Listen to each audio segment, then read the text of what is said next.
جب میرا دوست مجھے پھر ملا تو اس نے تمہاری بڑی تعریف کی۔ اس نے بتایا کہ حسین ہونے کے علاوہ تم میں ایک خاص جاذبیت ہے، تمہاری رگ رگ میں زندگی کی تڑپ ہے، تمہاری آنکھوں میں زندگی رقصاں ہے، تم مجسمے زندگی ہو۔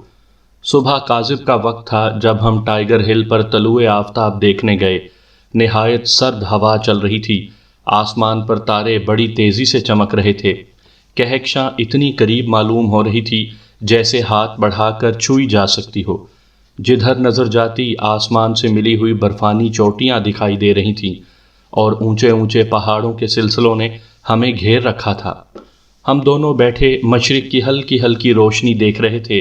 ہوا کے جھونکوں سے تمہارے بال پریشان تھے، تمہارے چہرے پر تو شگفتہ پھولوں کی تازگی تھی۔ اس نیم تاریک ماحول میں سب سے روشن شے تمہارا چہرہ تھی، جس پر تاروں سے زیادہ نور تھا۔ صبح کا تارا طلوع ہوا، پھر مشرق کا اجالا بڑھ گیا، کنچن چنگا سے روشنی منعکس ہونے لگی، دفعتاً تارے دھندلے پڑ گئے اور برف کی اس عظیم دیوار کا رنگ بدل گیا۔ ہلکی ہلکی گلابی جھلک آ گئی، آس پاس کی تمام پہاڑیوں پر عکس پڑنے لگا، رنگ تیز ہو کر یک لخت بدل گیا اور ساری کائنات اودی ہو گئی۔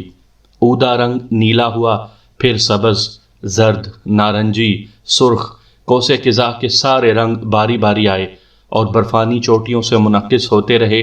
پھر مشرق سے پگھلا ہوا سونا بہنے لگا اور چاروں طرف آگ سی لگ گئی۔ ایک بہت بڑی گھومتی ہوئی سنہری گیند جھانکنے لگی، لوگ ایک سمت میں اشارہ کرنے لگے۔ دور 3 چھوٹی چھوٹی سفید چوٹیاں نظر آ رہی تھیں، جن میں اس دنیا کی سب سے اونچی چوٹی ماؤنٹ ایورسٹ بھی تھی، جو زیادہ فاصلے کی وجہ سے اتنی ذرا سی معلوم ہو رہی تھی۔ پھر سب کچھ اتنی تیزی سے چمکنے لگا کہ آنکھیں چندھیا گئیں۔ طلوع آفتاب کا نظارہ زندگی کی حسین ترین یادوں میں سے ہے۔ جب کبھی یاد آتا ہے تم یاد آ جاتی ہو، جو اس خواب کی دنیا میں میرے ساتھ تھیں، جہاں رنگوں کے طوفان مچل رہے تھے۔ نور کے اس بے کراں سمندر میں قدرت نے اپنے رنگ ختم کر دیے تھے۔ وہ چند دن کتنی خوشیوں میں گزرے۔ پہلے ارادہ تھا کہ تم سے بہت سی شکایتیں کروں گا، تم سے خوب خفا ہوں گا، لیکن نہ جانے کیوں میں نے یہ ذکر بالکل نہ چھیڑا۔ تمہارے چہرے پر اس قدر پیار تھا کہ میں نے سب کچھ بھلا دیا۔ جب ہم واپس آ رہے تھے تو تم نے وعدہ کیا کہ ہر تیسرے روز خط لکھا کرو گی۔ تمہیں لمحہ لمحہ میرا انتظار رہے گا۔ اگر میں نے آنے میں دیر کر دی تو تم خود مجھے لینے آ جاؤ گی۔ جب ہم جدا ہوئے تو تمہاری آنکھیں نم ناک تھیں۔ تمہاری ٹرین چل دی، میں دروازے میں کھڑا تم سے باتیں کر رہا تھا۔ جب اترنے لگا تو تم بولیں، ذرا سنبھل کے اتریے۔ تمہارے یہ الفاظ مجھے بڑے اچھے لگے۔ یہ فقرہ میرے حافظے میں جم کر رہ گیا۔ واپس آ کر ایک خیال نے کتنا ستایا، کتنا بے چین کیا۔ اس مرتبہ تم کس قدر مختلف تھیں۔ تمہارا رویہ، تمہاری باتیں، میرا نام لینے سے گریز کرنا، انگوٹھی کا ذکر، بات بات پر شرمانا، اور وہ جھلک جو میں نے پہلی مرتبہ دیکھی۔ تم چاہتی تھیں کہ ہم مستقبل کی باتیں کریں، میں تمہیں شادی کے لیے کچھ کہوں۔ تم بے قرار تھیں کہ میں شادی کے لیے کہہ دوں۔ 1-2 مرتبہ مجھے خیال بھی آیا، لیکن پھر نہ جانے کیا ہوا کہ خاموش ہی رہا۔ تم میرے منہ سے وہ الفاظ سننے کے لیے بے قرار تھیں۔ کاش کہ میں نے کہہ دیا ہوتا۔ اگرچہ ہم ایک دوسرے سے شاید جھوٹ بولتے، لیکن کچھ دیر اکٹھے بیٹھ کر آئندہ زندگی کے منصوبے باندھتے۔ تم شرما جاتیں، بڑی پیاری پیاری باتیں ہوتیں۔ کاش کہ میں نے کہہ دیا ہوتا۔ ایک دفعہ گزر گیا اور تم نے مجھے یاد نہیں کیا۔ بڑے انتظار کے بعد تمہاری ایک سہیلی کا خط ملا۔ یہ وہی لڑکی تھی جس سے تم نے دارجلنگ میں ملایا تھا۔ یہ خط اس نے تمہاری ایما پر بھیجا تھا۔ اس نے بتایا تھا کہ تم مجھے خط نہیں لکھو گی، میں انتظار کرنا چھوڑ دوں اور تمہیں ملنے بھی نہ آؤں۔ مجھے اعتبار ہی نہیں آیا۔ میں نے خط بھیج کر وجہ دریافت کی۔ جواب آیا صرف اتنا کہ بس تم نہیں چاہتی۔ اگر میں ملنے بھی گیا تو تم نہ مل سکو گی۔ میں موقع پا کر تمہاری سہیلی سے ملنے گیا۔ میرے اصرار پر اس نے بتایا کہ تم مجھے پسند نہیں کرتی، تم اکثر میرا مذاق اڑایا کرتی ہو۔ مجھے حیرت ہوئی اور یقین نہ آیا۔ جب میں نے بہت زور دیا تو اس نے ایک پروگرام بنایا کہ وہ اگلے روز تمہیں اور کئی لڑکیوں کو چائے پر بلائے گی۔ دانستہ طور پر میرا ذکر چھیڑا جائے گا اور میں چھپ کر سب کچھ اپنے کانوں سے سن لوں گا۔ اگلے روز میں نے سب کچھ سنا۔ تمہاری سہیلی کے پاس میری ایک تصویر بھی جو اس نے تم سے لی تھی، اس تصویر پر تبصرے ہونے لگے۔ تم نے میرے متعلق نہایت سخت الفاظ کہے کہ میں اجتماع زدین ہوں، مجھے کوئی نہیں سمجھ سکتا، میں ہرجائی ہوں، آوارہ گرد ہوں، جہاں اس قدر اکھڑ ہوں وہاں کبھی کبھی اتنا جذباتی بن جاتا ہوں کہ دوسروں کو پریشان کر دیتا ہوں۔ میں بالکل معمولی سا لڑکا ہوں، بالکل نکما۔ اسی قسم کی بہت سی باتیں کی۔ میں نے شیشوں کی اوٹ سے دیکھا، تمہارے ہاتھ میں میری تصویر تھی، لبوں پر وہی زہر بھری مسکراہٹ اور آنکھوں میں نفرت تھی۔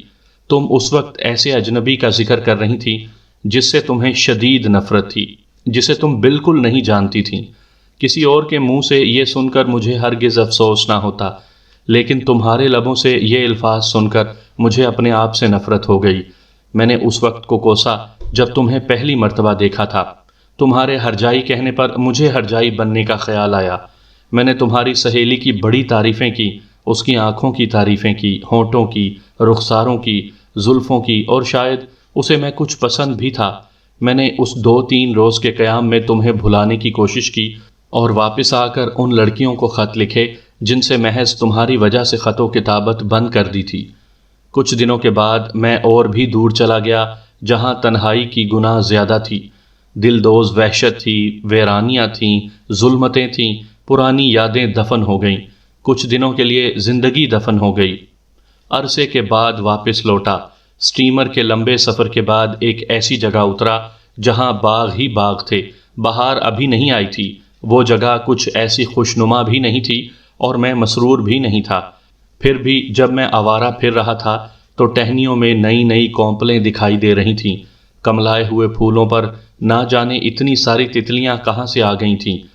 پنکھے کی شکل جیسے پتوں والے لمبے لمبے درخت ہوا میں جھوم رہے تھے، سمندر پر اجلے اجلے آبی پرندے اڑ رہے تھے، ان کی سیٹیاں فضا میں گونج رہی تھیں، سمندر بالکل پرسکون تھا۔ دور افق پر جہاں سمندر اور آسمان ملتے تھے وہاں اکی دکی کشتیوں کے بادبان نظر آ رہے تھے، آسمان بالکل نیلا اور شفاف تھا، کہیں ایک بھی بادل دکھائی نہ دیتا تھا۔ ایک انجانی مسرت میری روح میں سمائی جا رہی تھی، میرا دل کہہ رہا تھا کہ ابھی کوئی آیا چاہتا ہے اور تم مجھے مل گئیں۔ تم نے ہلکا نیلا لباس پہن رکھا تھا، بالکل آسمان کے رنگ کا، سمندر کے رنگ کا، تمہارے بالوں میں نیلے پھول لگے ہوئے تھے، تمہارے آویزے آسمانی رنگ کے تھے، گلے میں آسمانی منکوں کا ہار تھا، کلائیوں میں 2 چوڑیاں تھیں آسمانی رنگ کی۔ تم نے بتایا کہ تمہارے ابا جان ان دنوں نزدیک ہی ایک جگہ تعینات ہیں، تم یہاں چند دنوں کے لیے آئی ہو، پھر ان کے پاس چلی جاؤ گی۔ تمہاری امی باہر گئی ہوئی ہیں اور تمہارے ساتھ تمہارے ننھے بہن بھائی ہیں۔ میرے ہوٹل کے بالکل قریب وہ مکان تھا جس میں تم ٹھہری ہوئی تھیں۔ جب ہم سمندر کے کنارے بیٹھے تھے تو ماضی نے میرے دل کو مسوسنا شروع کر دیا، بیتے ہوئے تلخ لمحات ایک ایک کر کے یاد آنے لگے۔ میں نے تم سے کچھ نہ کہا، بس یوں ہی خاموش بیٹھا لہروں کو تکتا رہا۔ میں نے تمہاری طرف 1 یا 2 مرتبہ دیکھا، مجھے اپنے آپ پر اعتماد نہیں تھا۔ اگر کچھ دیر لگاتار تمہارے چہرے کو دیکھتا رہتا تو مسحور ہو کر رہ جاتا۔ تمہارے چہرے سے محبت جھلک رہی تھی، تمہاری آنکھوں میں پشیمانی تھی اور باتوں میں التجا۔ تم مجھے منانے کی کوشش کر رہی تھیں۔ ہم دیر تک بیٹھے رہے، شفق پھولی، سمندر سرخ ہوا، ذرا سی دیر میں سورج رنگین بادلوں میں چھپ گیا اور اندھیرا پھیل گیا۔ جدا ہوتے وقت تم نے کہا کہ تمہارے کمرے میں رات کو ہلکی ہلکی سبز روشنی رہتی ہے، اس کمرے کا ایک دریچہ سمندر کی طرف کھلتا ہے اور وہاں سے میرا ہوٹل سامنے نظر آتا ہے۔ تم نے یہ بھی کہا کہ رات بھر تم اپنے کمرے میں تنہا ہوگی اور اداس ہوگی۔ جب میں تمہیں چھوڑ کر واپس آیا تو سمندر سے ایسی آوازیں آ رہی تھیں کہ جیسے طوفان آنے والا ہے، اور رات کو طوفان آیا بھی۔ مہیب لہریں ساحل سے ٹکراتی رہیں، آندھی کے تند تھپیڑے شور مچاتے رہے، آبی پرندوں کی چیخیں سنائی دیتی رہیں۔ میں نے کھڑکی سے دیکھا کہ تمہارے کمرے میں سبز روشنی ہے اور تم دریچے میں کھڑی ہو۔ میں سیڑھیوں سے اترا بھی کچھ دور گیا، دریچے کے قریب تاریکی میں کھڑا تمہیں دیکھتا رہا، پھر واپس لوٹ آیا۔ رات بھر تمہارے کمرے میں روشنی رہی، تم بار بار دریچے میں آئیں، رات بھر تم نے میرا انتظار کیا۔ اگلے روز مجھے وہاں سے جانا تھا اور میں چلا گیا۔ بعد میں دل کیسا کیسا تل ملایا، نہ جانے تم مجھ سے کیا کہنا چاہتی تھیں جو تمہیں رات بھر میرا انتظار رہا۔ اگر میرے دل و دماغ میں وہ تلخی اس شدت سے حلول نہ کر جاتی تو میں آسانی سے وہ فکرے بھلا سکتا تھا جو تم نے میرے متعلق کہے تھے۔ شاید تم سہیلیوں کو چھیڑ سے بچنے کے لیے ان کے سامنے جھوٹ موٹ میری برائیاں کر رہی تھیں۔ تمہارے خط نہ لکھ سکنے پر بھی اپنے دل کو بہلانے کے لیے کئی بہانے تراش سکتا تھا۔ شاید تم مجبور تھیں، شاید تم پر ایسی بندشیں ہوں جن کا مجھے علم نہیں، لیکن اس رات میں بیتی ہوئی تلخ باتیں دہراتا رہا اور تم دریچے میں کھڑی میرا انتظار کرتی رہیں۔ کاش کہ میں کچھ دیر کے لیے سب کچھ بھول جاتا، کاش کہ اس رات تمہیں ملنے چلا جاتا۔ ان باتوں کو کافی عرصہ گزر چکا ہے، میں تو تمہیں بھول ہی گیا تھا۔ کیا ہوا جو کبھی کبھار ذرا سی یاد آ گئی، اور اب اتنے دنوں کے بعد سمندر پار سے تمہارے ابا کا خط آیا ہے جس میں تمہارا ذکر ہے۔ لکھا ہے کہ تم ہر وقت اداس رہتی ہو، بے حد افسردہ رہتی ہو، اپنی تعلیم ادھوری چھوڑ کر کبھی کی کالج سے چلی آئی ہو، تم نے اپنے سارے مشغلے ترک کر دیے ہیں، دن بھر کسی تنہا گوشے میں چپ چاپ بیٹھی کچھ سوچتی رہتی ہو، تمہارے چہرے پر اداسی کچھ اس طرح چھائی ہے کہ کبھی نہیں جاتی، مدتوں سے تم نہیں مسکرائیں، شاید میں تمہیں اب بھی یاد آتا ہوں، شاید پشیمانی ہے، شاید اب تمہیں میرے خط کا اتنا ہی انتظار رہتا ہے جتنا آج سے کچھ سال پہلے مجھے تمہارے خط کا رہتا تھا، شاید وہ تلخیاں اب تم محسوس کر رہی ہو جو میں نے چند سال پہلے محسوس کی تھیں۔ جب سے خط آیا ہے تم بری طرح یاد آ رہی ہو۔ ایک رات بارش ہو رہی تھی، بوندیں ٹین کی چھت پر ٹپ ٹپ گر رہی تھیں، مجھے دارجلنگ کی وہ ملاقات یاد آ گئی جب ہم دھند میں گھرے ہوئے ایک دوسرے کو دیکھتے رہے تھے۔ بالکل ایسی ہی رات تھی، اسی طرح بوندیں شور مچا رہی تھیں۔ چند دن ہوئے کلب میں کسی نے پیانو پر وہ دھن چھیڑ دی، یہ وہی دھن تھی جو اس رات پہاڑوں سے گھرے ہوئے اس باغ میں سنائی دے رہی تھی جب پہلی مرتبہ تم میری آغوش میں آ گئی تھی۔ ایک رات میں بل کھاتی ہوئی سڑک پر آ رہا تھا، یکایک سامنے کے اونچے پہاڑ کے پیچھے روشنی پھیل گئی اور بڑا سارا چاند طلوع ہوا، سڑک چاندی کے تار کی طرح چمکنے لگی۔ مجھے وہ لمحات یاد آ گئے جب اسی طرح چاند طلوع ہو رہا تھا اور چمکتی ہوئی سڑک پر تم میرا انتظار کرتے کرتے چلی گئی تھی۔ تم نے مجھے جس قدر مسرتیں دی ہیں اسی قدر ستایا بھی ہے۔ جہاں زندگی کی حسین ترین چیزوں سے تمہاری یادیں وابستہ ہیں، وہاں زندگی کے تلخ ترین اور تاریک لمحات بھی تمہاری وجہ سے ہی آئے ہیں۔ شاید تمہاری فطرت ہی ایسی تھی کہ تم پر کیفیتیں طاری ہوتی تھیں اور یہ کیفیتیں اسی طرح بدلتی تھیں کہ تم بھی بدل جاتی تھیں۔ ایسے لمحات آتے تھے جب تم محبت کرتی تھیں، اور ایسے لمحات بھی آتے تھے جب یہ محبت اجنبیت میں بدل جاتی تھی اور نفرت میں۔ لیکن جب تم نے محبت کی ہے، شدید طور پر کی ہے، اس شدت سے کی ہے کہ مجھ پر محبت کی بارش ہونے لگی، محبت نے مجھے محیط کر لیا، اور وہ تمہاری شوخ مسکراہٹ یوں معلوم ہوا کرتا جیسے تمہارے روئیں روئیں میں زندگی رچ گئی ہے، تمہارے چہرے سے زندگی کی کرنیں پھوٹتی تھیں، تم خود زندگی تھیں۔ سب سے پیارا تو وہ ننھا سا تل تھا جو تمہارے چہرے پر تھا، اس تل میں بلا کی دلکشی تھی، اور پھر وہ تمہارے لبوں کا عجیب سا تناؤ جیسے ہر وقت مسکرا رہے ہوں۔ مدتوں تم نے میرے خیالات کو بسایا ہے، مدتوں تم میری کائنات پر چھائی رہی ہو۔ میں نے لکو دک صحراؤں میں ریت کے سنہری ٹیلوں پر تمہارا نام لکھا ہے، میں نے سمندر کے کنارے سنگریزوں سے تمہارا نام لکھا ہے، بلندیوں پر نئی نئی گری ہوئی ملائم برف پر تمہارا نام لکھا ہے، جھیلوں میں تیرتے ہوئے کمل کے پھولوں کو اس طرح ترتیب دیا کہ تمہارا نام پڑھا جاتا تھا، میں نے لپکتے ہوئے شعلوں کی چنگاریوں سے تمہارا نام لکھا ہے۔